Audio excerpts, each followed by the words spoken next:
حدیث میں آتا ہے ویسے نا بر، اور اس ڈیفینیشن سمجھے حدیث سے جو سمجھ میں آتی ہے تو وہ یہ کہ آپ نے فرمایا بر یعنی نیکی وہ ہے جس پر طبیعت مطمئن ہو، اور گناہ وہ ہے جس کے متعلق دل میں تردد ہو، کھٹک ہو۔ اللہ تعالیٰ نے خود انسان کے اندر رکھ دی ہے نا، پہچان رکھ دی ہے، خیر و شر کی تمیز رکھ دی ہے۔ اب ظاہر ہے یہاں نبی صلی اللہ علیہ وسلم ایک مومن کے دل کی بات فرما رہے ہیں نا، کہ مومن کے دل کو مطمئن ہوگا، نیکی کر کے مطمئن ہوتا ہے، جس سے کھٹک دل میں پیدا ہو، بے چینی پیدا ہو، لگ رہا ہو کہ یہ صحیح نہیں ہے، تو پھر وہ گناہ ہے، وہ اسم ہے۔ اسم ایک طرح سے وہ عمل ہے جو نیکی کے کاموں سے روکنے اور پیچھے رکھنے والا ہو نا۔ یہ بھی سمجھا گیا کہ اسم وہ گناہ ہے جن کا تعلق ظاہری افعال سے زیادہ دل سے ہو، دل میں انسان کے ایسے خیالات ہوں جو نیکی کرنے سے اس کو روک دیں، نیکی کی طرف بڑھنے سے روک دیں۔ اور یہاں جس طرح گمان کو گناہ کہا جا رہا ہے اسے سمجھ میں اور آئے گا کہ کس طرح کیسے وہ اسم ہوتا ہے نا۔ تو اب یہ بات کہ گناہ ہے تو کون سے گناہ ہے، کون سے گمان گناہ ہے، کون سے خیالات ہیں جو گناہ ہے، اصل بات یہ کہ کسی سے بلا سبب انسان بدگمانی کرے، غلط گمان رکھے۔ تو ایسا نہیں ہونا چاہیے کہ کسی کے بارے میں بھی ابتدا ہی بدگمانی سے ہونا۔ جس طرح انسان اگر ایک مومن خاص طور پہ ہے، اپنے آپ وہ خود اللہ سے ڈرنے والا ہے، وہ خود برائی نہیں کرنے والا ہے، دوسرے مومن سے بھی اس کا ویسے ہی گمان ہونا چاہیے نا، کہ ایسا نہیں ہو کہ خامخواہ دوسرے کو ضروری سمجھے کہ وہ گناہی کرنے والا ہے، وہ ضروری گناہ گار ہے، یا کوئی کام اس میں ظاہری طور پہ کچھ غلط بھی ہو گیا ہو، مثال دی جاتی جیسے کسی غلطی سے کوئی جوتا ہی پہن کے چلا گیا، آپ ضرور سمجھیں کہ وہ چوری کی ہی نیت تھی، یا کوئی اور بات ہے، کوئی نصیحت ہی کر رہا ہے، اب اس میں آپ یہ بھی گمان کر سکتے ہیں کہ وہ آپ کی خیر خواہی کے لیے کر رہا ہے، یا پھر یہ گمان کریں کہ نہیں وہ پٹ ڈاؤن نہیں کرنا چاہتا، مجھے ہی برا سمجھتا ہے۔ تو اس طرح سے ایک دوسرے مومن کے لیے اچھا ہی گمان ہونا چاہیے۔ اس کے لیے سورہ نور میں جیسے بات آئی تھی، سورہ اس کی آیت نمبر 12 ہے سورہ نور کی، جس میں کہا جاتا ہے کہ لولا اذا سمعتموہ ظن المؤمنون والمؤمنات بانفسہم خیرا۔ سورہ نور کا یاد ہوگا، وہاں پہ کس طرح بہتان تراشی ہو رہی تھی نا، حضرت عائشہ رضی اللہ عنہ پہ بہتان رکھا جا رہا ہے، تو وہاں پہ ان سے کہا گیا کہ تم لوگوں نے جب اسے سنا تھا تو اسی وقت کیوں نہ مومن مردوں اور مومن عورتوں نے اپنے آپ سے نیک گمان کیا۔ یعنی اگر ایسے بہتان پہ یقین کرنے کا مطلب یہ تھا کہ جو یقین کر رہے ہوں وہ گویا اپنے آپ سے ہی اچھا گمان نہیں رکھ رہے ہیں، انہیں یہ موقع ملتا تو وہ ایسا گناہ کر ڈالتے۔ تو یہی بات ہمیں بھی سوچنے کی ہر معاملے میں کہ دوسرے مومنین اور مومنات کا اپنے بارے میں جیسا اپنے آپ انسان سوچتا ہے اس طرح ان کے لیے بھی سوچے۔ اگر ہم ان کی جگہ ہوتے تو کیا ایسا کرتے، اگر ہم نہیں کر سکتے تو وہ کیوں کریں گے۔ تو ایک اچھا گمان ہی رکھنا چاہیے نا۔ نبی صلی اللہ علیہ وسلم کی تاکید بھی ہے کہ حسن ظن کے لیے تاکید ہے، حدیث میں آتا ہے کہ حسن الظن حسن العبادہ، کہ حسن ظن جو ہے وہ بہترین عبادت ہے۔ اور کتنی بڑی بات ہے نا، ایک طرف گناہ ہے برا گمان، اور دوسری طرف عبادت ہو سکتی ہے اگر ایک مومن کے لیے دوسرا مومن اچھا ہی گمان رکھے۔ اور دن رات میں کتنے ہی ایسے معاملے ہوتے ہیں نا جن میں غلط گمان اگر انسان رکھے تو کیسے زندگیاں تلخ ہو جائیں، اور انسان دوسروں کو چاہے کوئی نقصان نہ بھی پہنچا سکے یا پہنچا بھی دے، لیکن اپنے آپ کو تو لازماً اذیت پہنچانے کا باعث بن ہی جاتا ہے نا۔ جب انسان کے اپنے ہی دل گندا ہو رہا، اپنے دل میں برا بدگمانی بھر رہی ہو، برے گمان دوسرا کے لیے رکھ رہا ہو، تو پھر کس طرح سے انسان کی اپنی زندگی تلخ پہلے ہوگی نا، پھر اس کے بعد دوسری بھی گندگیاں ہوں گی، دوسرے بھی گناہ ہو سکتے ہیں، کوئی آگے بڑھ کے اور بھی گناہ کر ہی سکتا ہے۔ تو ہونا یہ چاہیے کہ سمجھا یہ جائے کہ ہر انسان ہی بے قصور ہے، سوائے اس کے کہ اس کی غلطی ثابت ہو جائے، نظر آ جائے کہ ہاں وہ غلطی کر رہا ہے، نہ یہ کہ ہر انسان قصوروار ہے جب تک کہ وہ ثابت نہیں کر دے کہ وہ معصوم ہے۔ بالکل یہی بات آج اکثر ہو رہی ہے نا، ساری دنیا کی جسٹس سسٹم میں یہی غلط اسٹینڈرڈ جو ہے اس کی وجہ سے کتنی بے انصافیاں ہو رہی ہوتی ہیں۔ کوئی بھی بس جرم ہوا ہے اس کے قریب جو ہے اسی کو پکڑ لیں، اب وہ خود آ کے ثابت کرے کہ نہیں یہ میں نے نہیں کیا، جب تک اس کو نہیں مانا جائے کہ نہیں اس نے نہیں کیا، سب سے قریبی رشتے دار کو سب سے پہلے پکڑ لیا جائے کہ اس نے کچھ کیا تھا تو کسی کو کچھ ہو گیا، تو یہ غلط اسٹینڈرڈ ہے نا۔ ہر ایک سے اچھا ہی گمان ہونے کی ضرورت ہے کہ ہر کوئی وہ نہیں کر سکتا جب تک کہ نظر نہیں آ جائے، جب تک کہ کوئی بڑا ثبوت نہیں مل جائے کہ ہاں اس نے وہ غلطی کی، وہ ایسا کر رہا، کوئی اس نے ایسا کام کیا ہے نا۔ تو اس طرح ہم دیکھیں تو گمان کی ایک قسم تو وہ ہوئی نا جو اخلاقی لحاظ سے بہترین ہے، دینی لحاظ سے پسندیدہ ہے کہ انسان ہر ایک سے اچھا گمان رکھے۔ اب ہر ایک سے اچھا گمان رکھے، اس میں سب سے پہلی بات تو اپنے رب کریم سے، اپنے اللہ سے اچھا گمان اگر انسان کے دل میں ہو کہ کیسا وہ رؤوف بالعباد ہے، اپنے بندوں سے کیسی رافت اور محبت وہ کرنے والا ہے،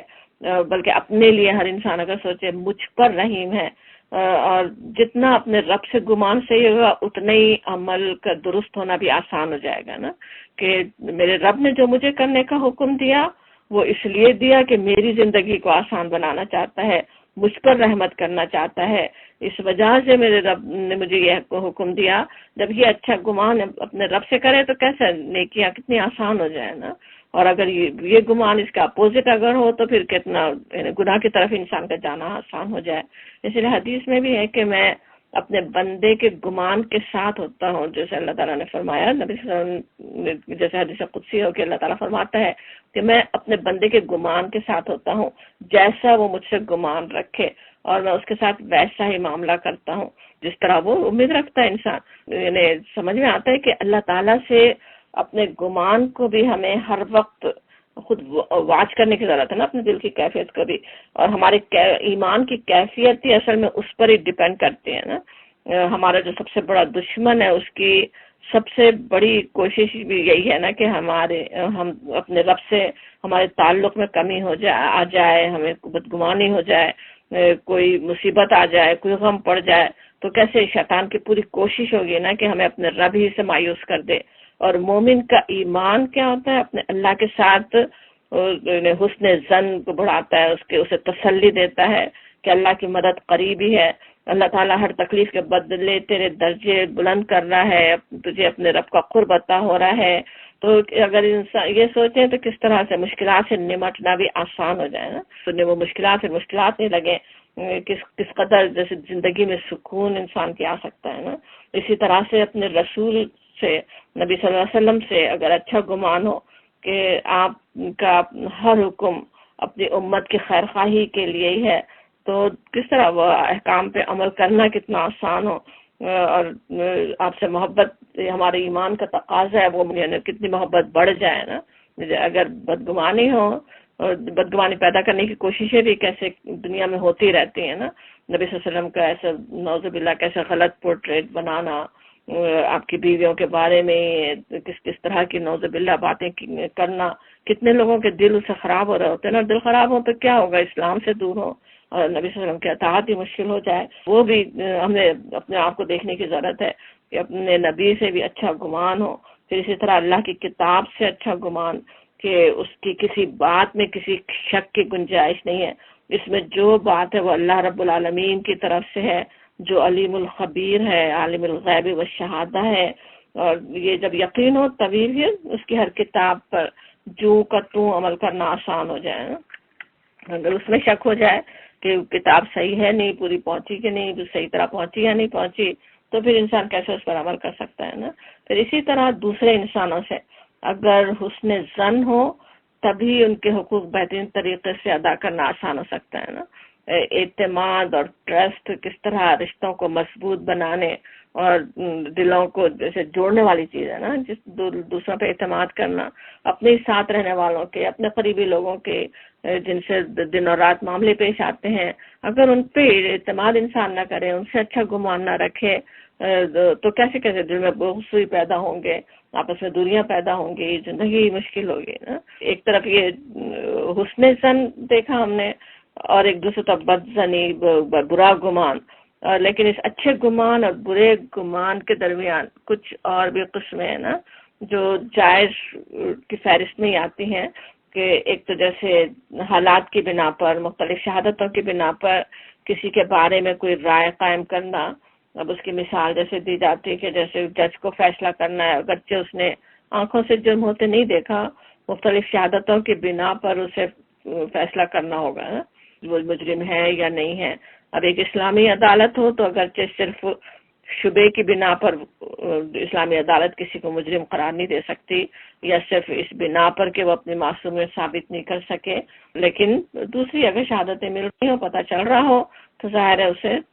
سمجھا جا سکتا ہے کہ ہاں وہ مجرم ہے، اگرچہ جج نے نہیں دیکھا۔ پھر اسی طرح ایک جائز گمان بلکہ بدگمانی کی قسم وہ بھی ہے کہ کسی شخص کا شر بالکل واضح ہے، پتہ ہی چل رہا ہے کہ کیسا وہ شر پھیلانے والا ہے، تو اس پر اعتماد نہیں کرنا ظاہر جائز ہوگا نا۔ اس میں بھی لیکن بات یہ ہے کہ ایسا نہیں ہے کہ ایک مومن اس احسان کا معاملہ نہیں رکھے۔ ایک مومن تو بہرحال ہر ایک کے ساتھ اچھی روش رکھتا ہے نا، اچھا ہی معاملہ رکھتا ہے۔ اس کی مثال ہم زیادہ بہترین طریقے سے سمجھ میں آئے گی، یہ جو بات ہم کر رہے ہیں کہ کسی شخص کا شر واضح ہے، پتہ چل رہا ہے، اعتماد نہیں بھی ہو وہ جائز بھی ہے، لیکن اچھا معاملہ بھی ہو۔ اس کی بہترین مثال نبی صلی اللہ علیہ وسلم کے اسوے سے ہمیں ملتی ہے، جو عبداللہ بن ابی کے بارے میں ہم دیکھتے ہیں کہ اس کا نفاق کیسے صاف صاف ظاہر ہو رہا تھا، اس کی دشمنی، اس کا حسد اور کیسی کیسی سازشیں کوششیں سب سامنے تھی، لیکن ایسا نہیں ہوا کہ کبھی بھی اسے اسلام کے دائرے سے خارج کر دیا گیا ہو یا اس کی چھپی ہوئی سازشوں پر اسے کوئی سزا دی گئی ہو، بلکہ نبی صلی اللہ علیہ وسلم کیسے رحم کا معاملہ کرتے ہیں نا، کفن کے لیے تک اپنا عبایا عنایت فرما دیتے ہیں، لیکن ایسا بھی نہیں ہے کہ اسے مسلمانوں کے معاملات کا ذمہ دار بنا دیا جائے، کسی علاقے کا گورنر مقرر کر دیا جائے، پتہ تھا کیسا انسان ہے وہ، تو اسی طرح سے معاملہ انسانوں کے ساتھ کرنا ہوگا۔ اور پھر بدگمانی کے بارے میں ایک اور بات بھی جس کی علماء یاد دہانی کرواتے ہیں، وہ یہ کہ یہ بھی نہیں ہونا چاہیے کہ بدگمانی کا موقع لوگوں کو دیا جائے نا، خصوصاً سوچیں آج کے دور میں جب ایسی بدگمانی کی فضا بنی ہوئی ہو۔ اس کی مثال بھی دی جاتی ہے، نبی صلی اللہ علیہ وسلم کے عمل سے ملتی ہے ہمیں کہ ایک دفعہ آپ اعتکاف میں بیٹھے تھے، کوئی زوجہ محترمہ آپ سے ملنے کے لیے آئی، تو آپ انہیں ان کے حجرے کی طرف لے جا رہے تھے، تو دو اصحاب اسی وقت آپ کو دیکھ کر پلٹنے لگے، تو آپ نے آواز دے کر فرمایا کہ یہ میری فلاں بیوی ہے، تو انہوں نے عرض کیا یا رسول اللہ کیا ہم آپ کے ساتھ بدگمانی کر سکتے تھے؟ تو آپ نے جواب دیا کہ شیطان انسان کے اندر خون کی طرح دوڑتا ہے۔ تو اس سے سمجھ میں آتا ہے کہ کوئی اگر ایسا معاملہ ہو رہا ہو جسے کوئی اور دیکھ کر کوئی غلط اس کے بات عزیوم کر بھی سکتا ہے، تو پہلے ہی کلیئر کر دینا چاہیے، کوئی کام ایسا کرنا نہیں چاہیے جس سے کوئی دوسرا خواہ کوئی غلط مطلب لے لے۔ اب آج جو خواہ لوگ غلط مطلب لینا ہی چاہ رہے ہوں، تو اس میں ایسا نہیں ہو کہ ہم اور فیڈ کریں انہیں نا، کچھ اس طرح کی کام ایسے بات کر رہے ہوں کہ لوگ اس سے بالکل کوئی غلط اندازے لگا لیں، غلط بات کر اس سے عزیوم کر لیں، اس سے بھی اپنے آپ کو بچانے کی ضرورت ہے۔ زن کے بارے میں ویسے ایک بخاری و مسلم کی حدیث ہے، حضرت ابو ہریرہ رضی اللہ عنہ کی روایت ہے کہ یاکم والظنی فإن الظن اکذب الحدیث، اکذب الکذب نہیں، اکذب یعنی زیادہ جھوٹ ہے، تم یعنی زن سے بچو، اعتراض کرو، اس لیے کہ زن بدترین جھوٹی بات ہے۔ آپ نے فرمایا کہ خامخواہ صرف اپنے شیطان ہی بیٹھا ہوا ہے نا، اس میں وہ دل میں خیال ڈال رہا ہے اور اس کی وجہ سے آپ نے کوئی بات طے کر لی تو وہ کیا ہے، اکذب الحدیث تک بن سکتی ہے۔ اور کیونکہ بات یہ نا کہ جھوٹ، اور یہ بھی ہمیں پتہ ہے کہ جھوٹ نہ صرف گناہ کبیرہ ہے بلکہ نفاق کی نشانیوں میں سے ایک نشانی ہے نا۔ یاد ہوگی حدیث نبی صلی اللہ علیہ وسلم کی جس میں منافق کی 4 صفات آپ نے جو بتائیں، تو جھوٹ اس میں سے ایک صفت ہے، تو کس طرح سے اس سے اپنے آپ کو کتنا بچانے کی ضرورت ہے نا۔ اب اس سارے جو زن کے بارے میں جو کچھ ہم یاد کر رہے ہیں، بحث جو ہو رہی ہے، اس میں ہمیں اپنے عمل کے لیے کیا کچھ حاصل ہو رہا ہے ذرا سوچیں تو کیا سمجھ میں آتا ہے نا کہ کیا کرنا کیا چاہیے ہمیں۔ کہ اس میں سب سے پہلی چیز جو سمجھ میں آ رہی وہ یہ کہ اپنے دل میں آنے والے خیالات کی نگرانی سب سے بڑی چیز ہے نا۔ جو ہر قسم کے سوچیں، جو منفی خیالات ان سے اپنے آپ کو بچانا ضروری ہے. کتنے ہی ایسے افراد ہو سکتے ہیں نا, ہم نے تو سمجھا جیسے نگیٹو تھاٹ ہر ایک کے معاملے میں, اپنے رب کے بارے میں بھی, اپنے مقدس کتاب, اپنے رسول کے بارے میں بھی کوئی نگیٹو تھاٹس نہیں آنے پائے, کوئی شیطان ہمارے دل میں ڈالنے نہ پائے. پھر دوسرے افراد بھی, ان کے بارے میں ہماری کیا کچھ ایسے رائے ہو سکتی ہے نا, کیسی کیسی اوپینین انسانوں نے دوسرے انسانوں کے بارے میں بنائی بھی ہوتی ہے نا. حالانکہ ان افراد کا اصل حال تو اللہ تعالیٰ جاننے والا ہے, اور اللہ تعالیٰ یہ بھی جانتا ہے کہ یہ جو ہمارے دل میں اگر آ رہی ہوں کوئی نگیٹو فیلنگز, تو اس میں ان افراد کے عمل کا کتنا حصہ ہے, اور خود اپنے ذہن سے جو انسان بنا رہا ہے, شیطان کے ڈالے ہوئے وسوسوں کی وجہ سے کون سے گمان آ رہے ہیں, وہ سب بھی اللہ تعالیٰ اچھی طرح جانتا ہے نا. وہ بات ہمیں سمجھنے کی ضرورت ہے. بالکل ایک ہی جیسی بات سوچیں, ماں یا ساس, بہو یا بیٹی کے کہنے سے جو مختلف اثر انسان پہ کیوں ہوتا ہے نا, کیونکہ اگر ان رشتوں کے میں بھی انسان حسن ظن رکھ لے, ان کے بارے میں بجائے کہ برا گمان رکھنے کے اگر بہترین گمان ہو, بہترین ظن ہو, تو خود ہی کو تکلیف نہیں اٹھانی پڑے, اذیت نہیں اٹھانی پڑے انسان کو نا. یہ تو صرف کچھ افراد ہی کی نہیں بلکہ پوری قوم سے بھی کیسی بدگمانیاں جیسے اکثر پال لی جاتی ہیں نا. ایک اچھے بھلے شریف آدمی کو صرف اسکن کلر کو دیکھ کر سوچیں, اگر آپ خوف زدہ ہو رہے ہوں تو اس کا سمجھ میں آئے گا نا, وہ آپ کے ایزمپشنز کو ضرور سینس کر ہی لے گا کہ آپ اس سے خوف زدہ ہو رہے ہیں. تو کس طرح, کتنا بڑا گناہ ہی نہیں ہے اس کو ہٹ کرنے کا کہ وہ شریف آدمی ہے اور آپ اس کو ایسے اس سے ڈر رہے ہیں جیسے کوئی مجرم ہے, صرف اس لیے وہ کسی ایسی قوم سے تعلق رکھتا ہے, اس کا اسکن کا کلر ایک مختلف ہے. اسی طرح سے کسی بھی خاص قوم سے تعلق رکھنے کی بنا پر اگر کسی فرد کو ویسی عزت نہ دیں جیسی دینی چاہیے تو ظاہر گناہ کی بات ہے نا. تو اگر کسی سے دل میں کسی فرد سے بدگمانی پالی بھی ہو تو کس طرح اسے سلام کرنا, اس سے مسکرا کر ملنا بھی کتنا مشکل ہو سکتا ہے. اور اتنی آسان نیکی سے انسان اسے اپنے آپ کو بس صرف وہی گمان کی وجہ سے محروم کر لیتا ہے نا, کہ خواہ برا گمان تھا اور ایک نیکی جو کمائی جا سکتی تھی آسانی سے, ہنس کر ملتے, مسکرا کر مل رہے ہوں, سلام کر رہے ہوں, اور وہ کس طرح نیکیاں بڑھ جاتی ہیں, کیسی محبتیں بڑھانے کا باعث بن سکتی ہے, اس سے انسان اپنے آپ کو بس محروم کر لینا. اب انسانوں کے بارے میں پوری دنیا تو کیا, صرف اپنے جو سب کانٹیننٹ ہے اس کے رہنے والوں نے ہر علاقے کے لوگوں کے لیے کیسے کیسے مختلف ایزمپشنس رکھے ہوئے ہوتے ہیں نا. وہاں کے جو لوگ ہیں فلاں جگہ کے رہنے والے وہ بہت غصے والے ہیں, وہ بے وقوف ہیں کہہ کے ان کے تو لطیفے بنائے ہوئے ہوں, کسی جگہ کے لوگوں کے لیے بخیل ہونے کا مشہور کر دیا ہو, کسی جگہ کے لوگوں کے لیے لڑاکا ہونے کی بات کر دی ہو کہ وہ بہت ہی لڑنے والے بہت تیز قسم کے لوگ ہیں. تو اب ظاہر ہے پھر ایسے لوگوں سے پھر جب معاملہ کرنے کا وقت آئے گا تو خرابی پیدا ہوگی نا. پہلے کچھ ایزمپشنس ہیں, پہلی سوچا بھائی کہ اچھا یہ تو فلاں لوگ ہیں, یہ تو اس طرح کے ہوتے ہیں, آپ معاملہ بھی اسی طرح کریں گے, وہ چاہے نہ بھی ہو فرد لیکن آپ کے معاملے میں خرابی آ جائے گی نا. تو اسی لیے اپنے دل کو ہر ایک کے لیے صاف کر لینے کی ضرورت ہے نا, ہر ایک کے لیے حسن ظنی ہو, جب تک کہ کوئی خود ہی اپنا بد باطن ہونا ثابت نہیں کر دے. انشاءاللہ تعالیٰ اس طرح اپنے دل کے صاف رکھنے کے بعد ویسے اور بھی حادث یادیں آ رہی ہوں گی نا, کس طرح سے دل میں بغض ہو, نفرت ہو, تو کس طرح نیکیاں قبول نہیں ہو رہی ہوتی, معافی نہیں ہو رہی ہوتی, وہ بھی حدیث یادیں آ رہی ہوگی. کس طرح ہر جمعرات کو ہر ایک کے اعمال پیش کیے جاتے ہیں اور دو لوگوں کا معاملہ جیسے ملتوی کر دیا جاتا جو آپس میں بات بند کیے ہوئے ہوں. اس طرح سے دل صاف رکھنے کے لیے اچھا گمان ہونا, حسن ظن ہونا کتنی لازمی چیز ہے. اور دل صاف رکھنے والے اور بغض سے پاک رکھنا وہ کس طرح ایک جنتی کی صفت ہے, جنت میں جانے والے کی صفت ہے. تو انشاءاللہ ہم سب جنت کے خواہش مند ہیں, اور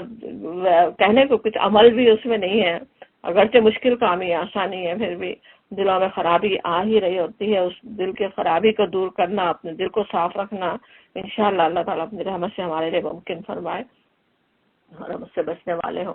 پھر کہا جا رہا ہے ولا تجسسو, تو تجسسو کا جو لفظ ہے جسا سے جیم سین سین, جسا ہوتا ہے کسی کی اندرونی حالت معلوم کرنا،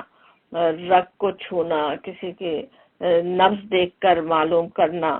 کہ وہ بیمار ہے یا تندرست، اور اکثر ویسے برے معنوں میں استعمال ہوتا ہے جسا کا لفظ. حصہ سے ویسے ملتا ہوا ہے جسا کا لفظ. حصہ ہوتا ہے نا کسی کے بارے میں معلومات کرنا، تحقیق کرنا،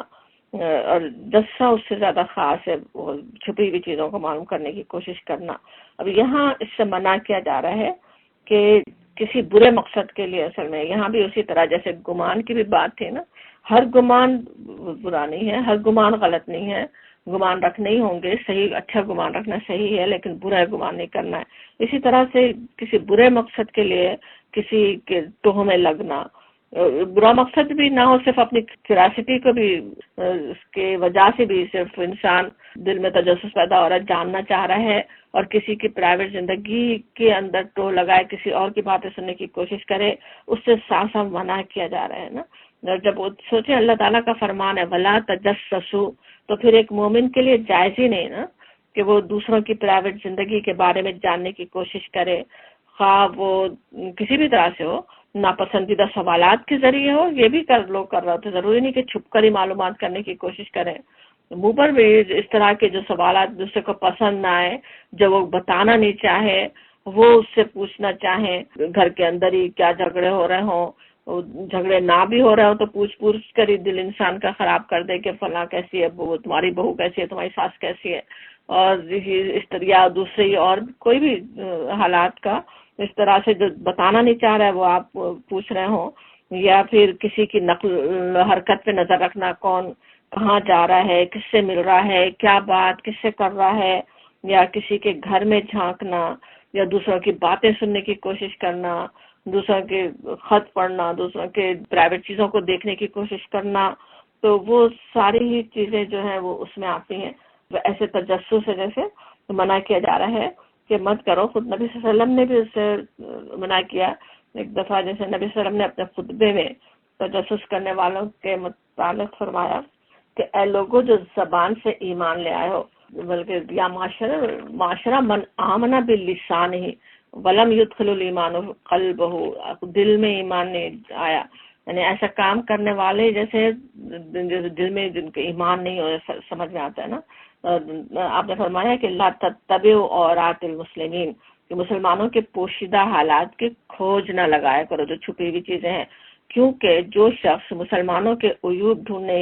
کے در پہ ہوگا، اللہ اس کے عیوب کے در پہ ہو جائے گا. دوسروں کی چھپی ہوئی چیزیں، دوسروں کی برائیاں انسان ڈھونڈنا چاہے، کیسی دلچسپی انسان کو پیدا ہو جاتی ہے نا. اگر کسی کی کوئی برائی پتہ چل رہی ہو تو اچھا کیا ہے، کیوں ہے، اور وہ برائی کو اور زیادہ معلومات اس کے بارے میں کرنا چاہے تو، اور اس کے لیے کتنی بڑی یہاں پہ تنبیہ ہے. سوچے ہر انسان اپنی بہت سی چیزیں چھپانا چاہتا ہے، اپنے اللہ سے معاملہ ہے، اور اگر اللہ تعالیٰ عیوب کے در پہ ہو جائے تو کتنی یعنی بڑی تنبیہ سے نبی صلی اللہ علیہ وسلم نے دی کہ، اور اللہ تعالیٰ اس کے اگر در پہ ہو جائے تو اس کے گھر میں رسوا کر کے چھوڑتا ہے. یعنی گھر میں ہی ہے، کہیں نکل نہیں رہا، مگر وہ گھر میں ہی رسوا ہو سکتا ہے. اگر کوئی دوسروں کے عیوب کے در پہ ہو جائے، دوسروں کے عیوب کے پیچھے پڑے، اللہ تعالیٰ تمہارے عیبوں کے پیچھے پڑ سکتا ہے. تو اللہ تعالیٰ اسے اپنی پناہ میں رکھے. کہ اور ایک اور حدیث ہے جس میں ابو داؤد ہی کی حدیث ہے، حضرت معاویہ رضی اللہ عنہ کہتے ہیں کہ میں نے رسول اللہ صلی اللہ علیہ وسلم کو یہ فرماتے سنا کہ تم اگر لوگوں کے مخفی حالات معلوم کرنے کے در پہ ہوگے تو ان کو بگاڑ دو گے، یا کم از کم بگاڑ کے قریب پہنچا دو گے. تو یہ بھی بہت سمجھ میں آنے والی حدیث ہے نا. ایک انسان دیکھیں غلطیاں ہو سکتی ہیں، پھسل سکتا ہے، پھر اسے توبہ کی توفیق ہو سکتی ہے، اپنے آپ کو صحیح کر سکتا ہے. لیکن اگر لوگ اس کے پیچھے پڑ جائیں، اس کے جیسی برائی ہو اس کو لوگوں میں اس کی تشہیر کر دیں اور اس کو رسوائی کر کے رکھ دیں، تو پھر سوچیں اس کے لیے واپس پلٹنا کتنا مشکل ہو جائے انسان کے لیے. تو اور زیادہ بگاڑ کا باعث بن جائے گا نا. بگاڑ کا باعث کون بنا؟ جس نے تجسس کیا، جس نے دوسرے کو رسوا کیا. تو اسی لیے نبی صلی اللہ علیہ وسلم کی یہ بھی ہدایت ہے کہ اذا ظننتم فلا تحققوا، کہ جب کسی شخص کے متعلق تمہیں کوئی برا گمان ہو تو اس کی تحقیق نہیں کرو. یہ نہیں کہ کوئی برا گمان ہے تو اب تحقیق کرو کہ اچھا وہ ہے نہیں. آپ نے منع فرما دیا کہ تحقیق ہی نہیں کرو. جو بات پتہ نہیں ہے، خود سے پتہ نہیں چل رہی ہے، اس کو جا کے خواہ تجسس نہیں کرو، اس کو معلومات کرنے کی کوشش نہیں کرو۔ ایک اور حدیث میں بھی آپ نے کیسی ترغیب دلائی دوسروں کے عیبوں کو چھپانے کی، عیب نظر بھی آ جائے۔ ایک تو یہ کہ عیب تلاش کرنا یہاں پہ منع کیا جا رہا ہے، عیب تلاش کے جائے نہ کرو، لیکن اگر نظر بھی آ رہا ہے کسی کا عیب تو ایسا نہیں کہ فوراً انسان اس کی تشہیر شروع کر دے، بلکہ آپ نے جیسے مسند احمد کی حدیث ہے جس میں آپ نے فرمایا کہ جس نے کسی کا کوئی چھپا ہوا عیب دیکھ لیا، مخفی عیب دیکھ لیا اور اس پر پردہ ڈال دیا تو یہ ایسا ہے جیسے اس نے کسی ایک زندہ گاڑی ہوئی بچی کو موت سے بچا لیا۔ یعنی کتنی بڑی بات ہے، کتنی بڑی نیکی کا کام ہو سکتا ہے نا، ایک جان کو، ایک معصوم بچی کو بچا لینا اتنی بڑی بات ہے کہ کسی کے عیب پر پردہ ڈال دینا۔ سمجھ میں بھی آ سکتا ہے، سوچ سکتے ہیں کہ کیوں اتنی بڑی نیکی آپ نے اس کو فرمایا نا، کسی کے عیب پہ آپ نے پردہ ڈالا، اس کو کس طرح ہو سکتا ہے کہ وہ بچ ہی جائے برائیوں سے، نیکی کی طرف آنا اس کے لیے آسان ہو جائے، دوبارہ نیک بننا اس انسان کے لیے آسان ہو جائے، اپنے عیب کو دور کرنا اس کے لیے آسان ہو سکتا ہے نا۔ اور یہ بھی سمجھنے کی ضرورت ہے کہ وہ کس طرح، جیسے یہ گمان کے بارے میں بھی اور تجسس کے بارے میں بھی، جو اپنے آپ کو بچانے کے لیے کس طرح سورہ بنی اسرائیل کی آیت 36 وجہ سے کہا گیا نا کہ ان السمع والبصر والفؤاد کل اولئک کان عنہ مسئولا، کان، آنکھ اور دل، ان سب کی باس پرس ہونی ہے۔ اللہ تعالیٰ کے پاس جواب دینا ہے انسان کو کہ دل میں آنے والے خیالات، اپنی آنکھ، اپنے کان، سبھی کی حفاظت کی ضرورت ہے۔ انسان ایسا نہیں ہو کہ دل میں ایسے غلط خیال پالے یا اپنے کانوں، اپنی آنکھوں کو استعمال کرے اس طرح تجسس کے لیے۔ اگر کر رہا ہو تو اس کے اللہ تعالیٰ کے پاس باس پرس ہونی ہے، اللہ تعالیٰ پوچھے گا اس سے کیا تم نے کام لیا نا۔ تو یہ ایک تو وہ تجسس ہے جس سے منع کیا گیا۔ پھر ایسے تجسس جس میں سمجھے کہ ایک مسلمان دوسرے کی مدد کے قابل ہوتا ہے نا، مدد کرنا چاہتا ہے، اس کے لیے جو تجسس کرے وہ ظاہر ہے گناہ نہیں ہے۔ یا جیسے حکومت ہے، لوگوں کے حالات سے باخبر رہتی ہے تو وہ منع نہیں ہوگا۔ ظاہر ہے رعایا کی بہبود کے لیے، عوام کے لیے کام کرنے کی ضرورت ہے حکومت کو، انہیں کوئی نقصان پہنچانے والا ہو اس سے بچانا، کس کون تکلیف میں ہے اس کی معلومات کرنا، تو وہ ظاہر تجسس نہ صرف جائز ہے بلکہ نیکی کا کام ہے۔ خود حدیث میں جیسے آتا ہے کہ جس شخص کا پڑوسی بھوکا سو جائے وہ مومن نہیں ہے، تو کس طرح پڑوسی کی ذمہ داری بنتی ہے نا کہ وہ پڑوسی کے حال سے باخبر رہے۔ فاق کی بھی بات جیسے سورہ بقرہ میں جہاں تفصیل سے آئی ہوئی ہے نا، وہاں پہ بھی کس طرح ہے نا کہ ایسے مسکین کو جو آ کے مانگتا نہیں ہے، چپکتا نہیں ہے، وہ اس کو اس پہ خرچ کرنا کی کیسی ترغیب دلائی گئی نا وہاں پہ۔ اور وہ کیسے پتہ چلے گا جو خود نہیں مانگ رہا ہے لیکن وہ ضرورت مند ہے، اس کے چہرے سے پہچان سک رہا انسان، تو وہ انسان ان کے حالات کی خبر لگائے کہ کون کتنے مشکل میں ہے، کتنے پریشانی میں ہے، ان کی تکلیف کو دور کرنے کی کوشش کرنا وہ ظاہر جائز کام ہے نا۔ اور یا جیسے کوئی فرد انسان کو ضرر پہنچانے والا ہو، ایسا کام کر رہا ہے جو انسانوں کو نقصان پہنچا سکتے ہیں، تو اس پر پردہ ڈالنا ظاہر ہے کوئی نیکی کا کام نہیں ہوگا نا۔ یہ بھی ہمیں پتہ ہے کہ کس طرح حضرت عمر رضی اللہ عنہ راتوں کو رعایا کا حال معلوم کرنے کے لیے گشت کرتے تھے، جہاں جس کو تکلیف میں مبتلا دیکھتے اس کی تکلیف کو دور کرنے کی کوشش کرتے۔ کتنے واقعات آپ کو یاد بھی ہوں گے، پتہ بھی ہوں گے۔ کوئی ایک دودھ پیتا بچہ بھی رو رہا ہے، آپ جا کے اس کی ماں سے پوچھتے ہیں کیوں رو رہا ہے وہ، اور کس طرح پھر اس کا انتظام بھی کرتے ہیں نا، وہ دودھ چھڑانے کی کوشش کر رہی ہے تاکہ اس کو وظیفہ مل جائے۔ آپ اس کی وجہ سے پیدائش سے وظیفہ مقرر کرنا شروع کر دیتے ہیں۔ ایک خاتون پڑھ رہی ہے نظمی، جس کی شوہر باہر ہے گیا ہوا، آپ حضرت عمر نے سنا ہے اور پھر جا کے حضرت حفصہ سے بات کی کہ کتنے دن شوہر دور رہ سکتا ہے۔ پھر جب انہوں نے مدت بتائی 4 مہینے، تو آپ نے طے کر دیا کہ اتنے، اس سے زیادہ کوئی نہیں رہ سکتا۔ مہمات کے لیے جو بھیجے جاتے تھے لوگ، ان کو ہر 4 مہینے بعد پھر واپس بلانے کا فیصلہ کر دیا گیا۔ تو کس طرح اس طرح کا تجسس ظاہر ہے پھر جائز ہے نا، کہ لوگوں کو فائدہ پہنچانے کے لیے، لوگوں کے حالات سے بے خبر رہنا، اپنے پڑوسی سے بے خبر رہے، وہ بھی کوئی اچھی چیز نہیں ہے نا۔ انسان ایک دوسرے کا جتنا انسان بتانا چاہتا ہے، خود اس کو ناپسند نہیں ہے اپنا حال بتانا، اتنا حال تو پوچھا جا سکتا ہے اور اس پہ ان کے کام آ ہی سکتے ہیں نا۔ پھر جس چیز سے روکا جا رہا ہے وَلَا يَغْتَبْ بَعْضُكُمْ بَعْضًا،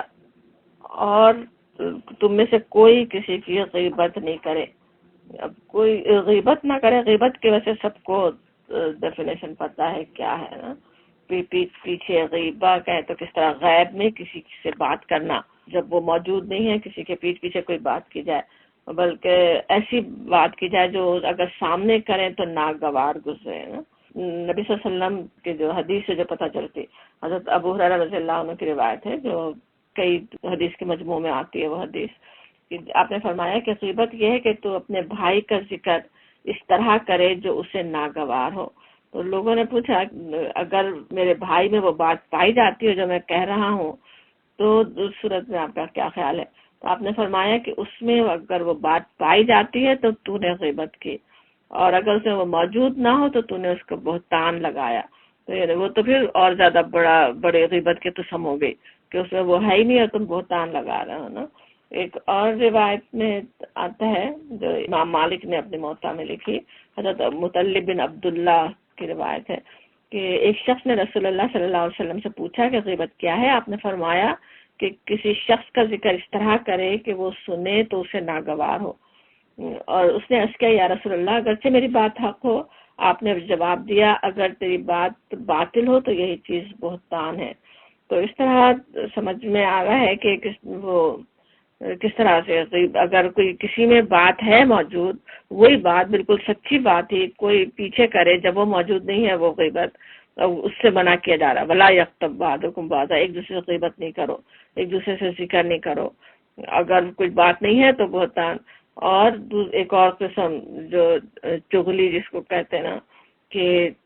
ایک کی بات جا کر دوسرے تک پہنچانا، کہ کسی سے سمجھے غیبت سن رہے ہیں پھر جا کے جس کی غیبت کی جا رہی جا کے اس کو بات پہنچائی جائے،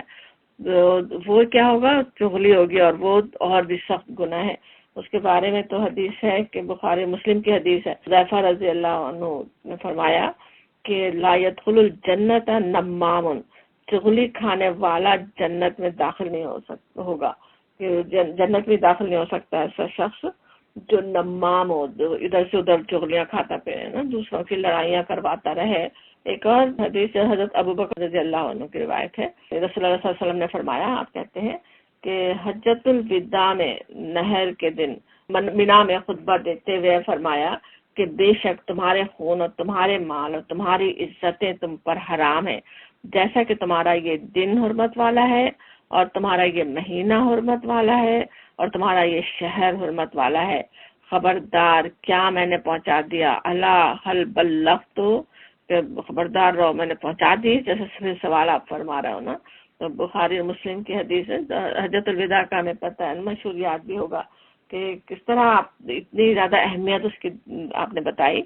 اس مہینے کی، اس دن کی، اس جگہ کی حرمت سب کو پتہ ہے، مکے کی حرمت، اس حج کے دن کی حرمت، بالکل اسی طرح ایک مومن کا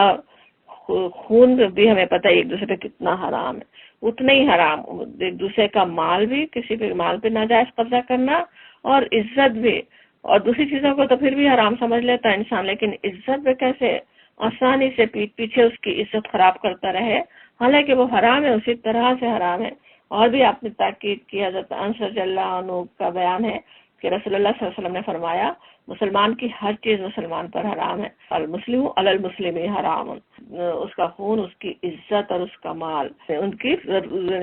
انسان لے نہیں سکتا کسی کی عزت، نہ اس سے زیادہ جیسے ڈرنے کی ضرورت ہے۔ اور پھر ایک اور سے حدیث یاد بھی ہوگی کہ بخاری مسلم کی حدیث ہے جس میں آتا ہے کہ نبی صلی اللہ علیہ وسلم دو قبروں پر سے گزر رہے تھے نا، تو آپ نے فرمایا انہما یعذبانی وما یعذبانی فی کبیر، کہ ان دونوں پر عذاب ہو رہا ہے، اور یہ عذاب کسی ایسی چیز پر نہیں ہو رہا ہے جو بڑی ہو، کبیر ہو، بلا انہو کبیر، بلا لیکن ہاں انہو وہ ہے کبیر، وہ بڑی بھی ہے، تاہم وہ بڑی بھی ہے۔ اب اس کو چاہے وہ بڑی بھی ہے، وہ چیزیں پھر بڑی بھی ہے کہیں، یا یہ کہ ان کا جرم بڑا ہے، آپ فرما رہے ہو۔ اور آپ نے فرمایا کہ ان میں سے ایک چغلی کھایا کرتا تھا اور دوسرا اپنے پیشاب کے چھینٹوں سے بچنے کی کوشش نہیں کرتا تھا. تو کس طرح قبر سے ہی عذاب شروع ہو جائے چغلی کھانے کا اور اپنے طہارت کا خیال نہیں کرنے کا. اللہ تعالیٰ اسے اپنی پناہ میں رکھے. اور ایک حضرت ابن عمر کی روایت ہے کہ رسول اللہ علیہ وسلم نے چغلی کھانے اور غیبت کرنے اور غیبت سننے سے منع فرمایا. نبی صلی اللہ علیہ وسلم کے احکامات کس طرح سے آپ کی ہدایات اپنی امت کے لیے ہماری کیسے رحمت ہی کے لیے ہے نا. ان بری چیزوں سے آپ نے بچانے کی ہمیں کوشش کی. اور اس کی غیبت کی پھر جو انسان کر رہا ہوتا ہے کس طرح اس کی وجوہات کیا ہوتی ہیں نا. اکثر کسی سے تکلیف پہنچی ہوئی ہے, کسی سے ہمدردی لینا ہے, کبھی تو صرف یہ کہ بہت ہی دل خود کا خراب ہو رہا ہے, غصہ تو تکلیف ہو رہی ہے, اپنے دل کو ٹھنڈا کرنا ہے. کبھی حسد کسی سے ہے, اس حسد کی وجہ سے جو دل میں خرابی آئی ہوئی ہے وہ پھر دوسروں کے دل کو خراب کرنے کی کوشش انسان کر رہا ہو, دوسروں کے بھی کو بھی چاہ رہا ہو کہ ان کے بھی دل اس سے خراب ہو جائے, کسی کو پٹ ڈاؤن دوسروں کی نظر میں کر دینا, دوسروں کے دل میں بدگمانی آ جائے. تو اسی وجہ سے یعنی غیبت کو جو ہے زنا سے بھی بدتر کہا گیا نا. غیبت کو زنا سے بدتر کہنا کیسی بات ہے. زنا خود بھی گناہ کبیرہ ہے اور کیسے انسانی معاشرے کا سمجھے بالکل سوسائٹی کا ایک کینسر کی طرح ہے نا. زنا بھی وہ فیملی سسٹم کو توڑ دے, نسلوں کو برباد کر دے, کیا کچھ. ایسا نہیں کہ زنا کوئی چھوٹی چیز ہو, وہ بھی گناہ کبیرہ, اتنا بڑا گناہ ہے. لیکن اس کو بھی اگر یہ کہنا کہ غیبت زنا سے بدتر ہے, کیونکہ غیبت بھی کس طرح انسانوں کی عزت کو چھالنے والی چیز ہے, انہیں بدنام کر دینا. کس طرح ہوتا ہے آج کل تو غیبت صرف یہ بھی نہیں کہ انسان کبھی مل رہے ہیں اور ان سے غیبت کر رہے ہوں, اس کے اور بھی کتنے زیادہ کہنا چاہیے بڑے پیمانے پہ بھی غیبت ہو سکتی ہے. فیس بک پہ کسی کی بات ڈال دی ہے, بلکہ بہتان تراشیاں تک بھی کسی کے بارے میں بالکل جھوٹے ویڈیو تک بنا کے ڈال دیں اور کسی غلط قسم کی ڈال دیں, اس شخص کا پورا کیریئر تباہ ہو جائے, پوری زندگی اس کی برباد ہو جائے. اور کس طرح سے وہ یہ بھی نہیں ہوتا نا کہ پھر ایک کی بات وہیں تک رہے, بلکہ کیسے پورے معاشرے میں نفرتیں پھیلانے کا سبب بن سکتی ہے. ایک کس طرح جیسا فیس بک کی بات کر رہے ہیں, کتنے فالوورس ہوں, وہ نہ بھی ہوں, انسان کی صرف زبان سے بھی باتیں کہاں سے کہاں پہنچ جائیں, کچھ یعنی پتہ بھی نہیں چل سکتا کہ کہاں تک وہ بات پہنچ چکی ہے نا. کس کس کے دل خراب ہو گئے, کس کس کے سامنے ایک انسان کی عزت کسی نے اچھال دی ایک غیبت کر کے. سوچیں اس کے مقابلے میں شرک تک بھی انسان نے کر لیا ہو تو پھر اللہ سے خلوص سے معافی مانگ لے, شرک سے توبہ کر لے, واپس آ جائے اور وہ معاف ہو سکتا ہے. لیکن غیبت کا تو کوئی کفارہ بھی ادا کرنے کی کوئی صورت نہیں ہو سکتی نا. بات کہاں سے کہاں پہنچ چکی ہو, کسی کی عزت کتنی خراب ہو گئی ہو, اب کوئی اس کا ازالہ کیسے کرے نا. اور یہ کہ پھر معافی بھی نہیں ہو سکتی جب تک کہ اللہ کے بندوں کے جب حق لیے ہوں, اللہ کے بندوں میں جب ظلم کیا ہو نہیں سکتا نا کہ جب تک بندے معاف نہیں کریں جب تک معافی ہو نہیں سکتی. اور قیامت کا حال ہمیں پتہ ہی ہے, وہاں تو ہر ایک اپنے ماں باپ اپنے اولاد تک کو بھی کوئی معاف کرنے کو تیار نہیں ہوگا, تو کوئی اور کیسے کوئی معاف کر سکتا ہے نا. تو وہاں تو ہر ایک اپنا حق لینا ہی چاہے گا, لازماً لینا چاہے گا نا. امت کے مفلس والی حدیث بھی یاد آ ہی رہی ہوگی کہ کس طرح آپ نے فرمایا کہ وہ نیکیاں ایک انسان لے کر آئے گا. مفلس کون ہے؟ جیسے نبی صلی اللہ علیہ وسلم کس طرح سے لوگوں کی نصیحت فرماتے تھے نا. جانتے ہو کون ہے میری امت کا مفلس؟ صحابہ کرام فرماتے ہیں اللہ اور اس کا رسول بہتر جانتے ہیں. فرماتے ہیں وہ تو ساری نیکیاں لے کر آئے گا, بہت ساری نیکیاں بھی لے کر آئے گا, لیکن کسی کے حق مارے ہوں گے, کسی کو کچھ تکلیف پہنچائی ہوگی, کسی کو کچھ کیا ہوگا, سب اپنے حق لینے آ جائیں گے اور ان کی ساری جو ہے نیکیاں اس سے بڑھ جائیں گی. حق لینے والے کم نہیں ہوں گے تو پھر دوسروں کے گناہ اس پہ ڈالے جائیں. تو غیبت بالکل اسی طرح نیکیوں کو مٹا دیتی ہے بھی, جو کہا جاتا غیبت وہ بھی تو اسی طرح ہی ہے. جس کی غیبت کی سمجھے وہاں نیکی اپنی ایک منتقل ہو گئی نا, اس کے پاس یہاں نیکیاں پہلے کم ہوں اور وہ نیکیوں کو انسان منتقل کرتا رہے دوسرے کے پاس. حالانکہ سوچے اب جیسے وجوہات ہم سوچ رہے تھے, ان میں سے کوئی وجہ بھی ایسی ہے نہیں جو کہ اصل میں فائدہ پہنچانے والے ہو. کسی کو تکلیف پہنچی بھی ہے, ہمدردی لینا ہے, دل کو ٹھنڈا کرنا ہے, سمجھ یہ رہا ہوتا کہ اچھا آج سنا کے دل ٹھنڈا کر دیں، حالانکہ وہ ٹھنڈا نہیں ہوتا نا، اور زیادہ پکنے لگتا ہے، اور زیادہ باتیں یاد آتی ہیں. کتنی دفعہ انسان کو جتنی دفعہ وہ جس سے غیبت کر رہا ہے اتنی دفعہ اپنے آپ ہی کو تکلیف پہنچا رہا ہے نا، اپنے آپ کو اور زیادہ شیطان کے حوالے ہی ہو رہا ہے، شیطان کروا رہا ہے، زیادہ نفرت دل میں آ رہی ہے، زیادہ غصہ آ رہا ہے، زیادہ تکلیف ہو رہی ہے. اس کے بجائے اگر انسان معاف کرے، اپنے آپ کو خود ہی تھام لے، اپنی زبان کو روک لے، تو کتنی ساری برائیوں سے بچ جائے نا. کتنی زندگی چھوٹی سی ہے، کتنے سے وقت کتنا کم ہے، اسے کتنی نیکیاں کمانے کی ضرورت ہے، اور وہ وقت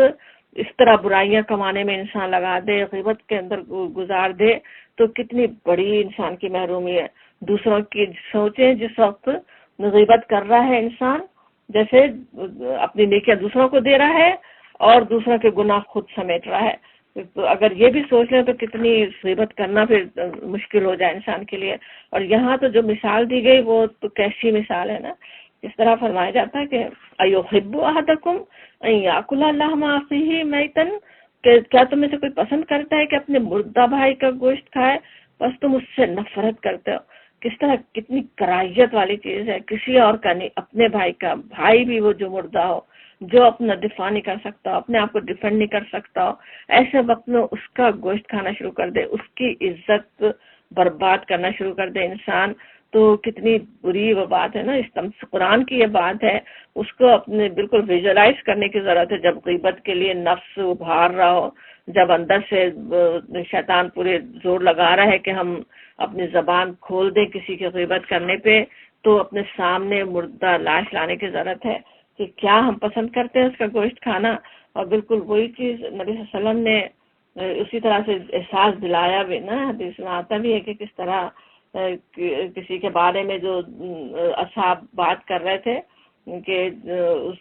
کسی کی غیبت کر رہے تھے لوگ، تو آگے آپ گزرے ہیں، راستے میں گدھے کی لاش سڑی ہوئی نظر آئی، تو نبی صلی اللہ علیہ وسلم رک گئے اور ان کو بلا کر فرمایا کہ آپ ذرا اس گدھے کی لاش سے تناول فرمائیے. ان دونوں نے عرض کیا کہ یا رسول اللہ اس سے کون کھائے گا؟ آپ نے فرمایا کہ ابھی آپ لوگ اپنے بھائی کی عزت پر جو حرف زنی کر رہے تھے، وہ اس گدھے کے لاش کھانے سے بھی زیادہ بری بات تھی. جس طرح سامنے دکھا کہ آپ نے کراہیت دلائی ہو کہ کسی اور کے بارے میں یہ زبان سے یہ بات نکال دینا، کہ زبان سے بات نکل جاتی ہے، انسان کو اندازہ نہیں ہوتا، کچھ بڑی بات نہیں لگتی نا، مگر کتنی بڑی بات بن سکتی ہے، کتنی تباہی انسان کے لیے کر سکتی ہے وہ بات. اس سے بہت ہی زیادہ اپنے آپ کو خود ہی ڈرانے کی ہمیں ضرورت ہے. یہی ذہن میں ہو کہ کس طرح غیبت کے وہ مردہ بھائی کا تصور میں لائیں، نیکیوں کا سوچے انسان، تو پھر خود ہی اپنے آپ کو ٹھنڈا کر دے، دوسرے اپنے مسلمان بھائیوں کو، بہنوں کو معاف کر دے، بجائے اس کے کہ ہر طرف ان کی غیبت کرتا پھرے. غیبت ہے اتنی بری چیز، زبان پہ لانا نہیں چاہیے، دوسروں کی برائی ان میں ہے بھی تو نہیں لانا چاہیے. لیکن پھر یہ بھی ہے کہ کچھ ایسے ہو سکتے ہیں مواقع جس میں غیبت جائز ہو نا. جیسے سمجھیں کہ کسی کے بارے میں کوئی مشورہ لے رہا ہے، کسی کا رشتہ ہی ہو رہا ہے. حدیث میں آتا بھی ہے موقع کہ کسی خاتون نے آ کے پوچھا کہ دو صاحبوں نے پیغام دیا، تو آپ نے دونوں کے بارے میں جو بات آپ کو پتا تھی آپ نے بتا دی کہ فلاں جو ہے وہ مفلس ہیں یا بخیل. ایک شاید روایت میں بخیل کی بھی بات آتی ہے، کچھ میں آتا ہے کہ وہ فلاں صاحب بہت مارتے پیٹتے ہیں. اب عورت کی زندگی کا معاملہ تھا، آپ نے اس کو بتا دیا کہ ان میں یہ خرابی ہے، تو وہاں سوچیں برائی کو چھپانا برا ہوگا نا، بتا دینا وہ زیادہ صحیح بات ہے. اسی طرح سے کہ کوئی مظلوم اگر ہے، کوئی ظلم ہو رہا ہے، تو اپنے ظلم کو روکنے کے لیے بات پہنچانا وہ بھی جائز ہے. یا یہ بھی ویسے کسی کے ظلم کی وجہ سے انسان سوچے کوئی اور اس سے بڑا غلط کام کرنے کے لیے تیار ہو جائے، اس کے لیے کسی صحیح آدمی سے جا کر مشورہ لیتا ہے، بات کرتا ہے، جو اس کو صحیح مشورہ دے سکے، تو وہ انشاءاللہ وہ گناہ نہیں ہوگا. یہ بھی ہمیں پتہ ہے کس طرح سورہ مجادلہ میں جیسے آتا ہے نا. اب وہ خاتون نے آ کر جو خولہ بنت ثعلبہ تھی، نبی صلی اللہ علیہ وسلم سے شکوہ کیا، اور کس طرح سے وہاں پہ بات آتی ہے نا، ان کے شوہر نے جب زہار کر دیا، اب انہوں نے بات آ کے اپنے شوہر کی بتائی نبی صلی اللہ علیہ وسلم کو، اور کس طرح وہاں پہ بلکہ وہاں جو آیت ہے پہلی آیت سورہ مجادلہ کی وہ یاد اگر کریں، قسم اللہ نے سن لی قول التی تجادلک فی زوجہا، اس عورت کی بات جو تم سے تکرار کر رہی تھی اپنے زوج کے بارے میں، اپنے اسپاؤس کے بارے میں، اور تشتکی اللہ، اور اللہ سے فریاد کی جاتی تھی، واللہ یسمع تحاورکما، کہ اللہ تعالیٰ سن رہا تھا، تم دونوں کی گفتگو سن رہا تھا. تو اللہ تعالیٰ نے پسند کیا ان عورت کو، خاتون کا آ کر نبی صلی اللہ علیہ وسلم کو سامنے اپنے شوہر کی بات بتانا. وہ ناپسندیدہ چیز نہیں تھی، وہ پسندیدہ چیز تھی اتنی کہ اللہ تعالیٰ نے 7 آسمانوں پہ اس کی فریاد سنی، اس کو جواب دیا. جہاں یعنی مسئلہ حل ہو سکتا ہو، ظلم کو روکا جا سکتا ہو، وہاں بات کی جا سکتی ہے. لیکن اس کا بھی یہ مطلب نہیں ہے کہ اب مظلوم ہم ہیں اور اب ہر کس و ناقص سے انسان روتا رہے، جس سے کچھ حل نہیں ہونا ہے، صرف جس سے کوئی صحیح مشورہ نہیں ملنا ہے، ان سب کو سناتا رہے انسان. اس سے اپنے آپ کو بچانے کی ضرورت ہے نا. کتنی دفعہ ویسے غیبت ایک تو زبان سے تو کرنا ہے ہی کتنی بڑی بات، لیکن اس کے علاوہ بھی کبھی صرف اشاروں میں ہی کچھ بات ایسی، چاروں اشاروں میں انسان کس طرح کسی دوسرے کی جیسے بری بات دوسرا دیتا ہے، وہ سب سے بھی ڈرتے رہنے کی ضرورت ہے. اصل چیز یہی ہے کہ جس طرح بلکہ وہ حدیث بہت ہی زیادہ اپنے آپ کو سمجھانے کے لیے بہترین ہے نا، کہ اپنے مسلمان بھائی کے لیے مومن ہو نہیں سکتا جب تک کہ اپنے مسلمان بھائی کے لیے وہی چیز نہ پسند کرے جو اپنے لیے پسند ہے. اور سوچیں، ہم خود اپنے لیے اگر سوچیں، اگر ہمیں ذرا سا بھی پتہ چل جائے ہمارے بارے میں کسی نے کچھ اس طرح سے بات کی تھی، پوری بات بھی نہیں پتہ چلتی، صحیح بات نہیں پتہ، مگر ذرا سا اندازہ ہو جائے کہ ہماری بات کچھ صحیح طریقے سے نہیں کہی گئی تو کتنا ناپسند ہوتا ہے، کتنی سخت تکلیف انسان کو پہنچتی ہے. اب جب ہمیں وہ تکلیف پہنچتی ہے، ہم چاہتے ہیں اپنے لیے، ہم چاہتے ہیں کہ ہمارے پیچھے لوگ ہمارا عزت سے تذکرہ کریں، ہماری بات ہمارے بارے میں اچھی بات ہی کریں، تو پھر اپنے مومن بھائی بہن سب کے لیے بھی وہی بات ہونی چاہیے نا، کہ وہ ہمارے بارے میں اچھی بات کریں، ہم ان کے بارے میں ہم اچھی بات کریں. اپنے شوہر سے ہم چاہیں گے کہ وہ ہمارے لیے اچھی بات کرے دوسروں میں، اور شوہر کو اپنے دوستوں میں پٹ ڈاؤن کرتے رہیں، اس کو بدنام کر کے رکھ دیں، تو وہ کیسے صحیح ہو سکتا نا، مومن ہی نہیں ہو سکتا. کتنی بڑی تنبیہ ہے اس میں بھی. اللہ تعالیٰ ان ساری تنبیہات کو ہمیں یاد رکھنے کی توفیق دے، اور انشاءاللہ ہم اپنی زبانوں کی حفاظت کر سکیں، اپنے زبانوں سے کبھی اس طرح غیبت نکالنے والے نہیں ہوں. دلوں کو پہلے بدگمانی سے بچائیں، اپنے آپ کو تجسس سے انشاءاللہ بچائیں، غیبت سے بچانے والے ہوں. اور جو کچھ غلطیاں جب ہو گئی ہیں، اللہ تعالیٰ اپنی رحمت سے اسے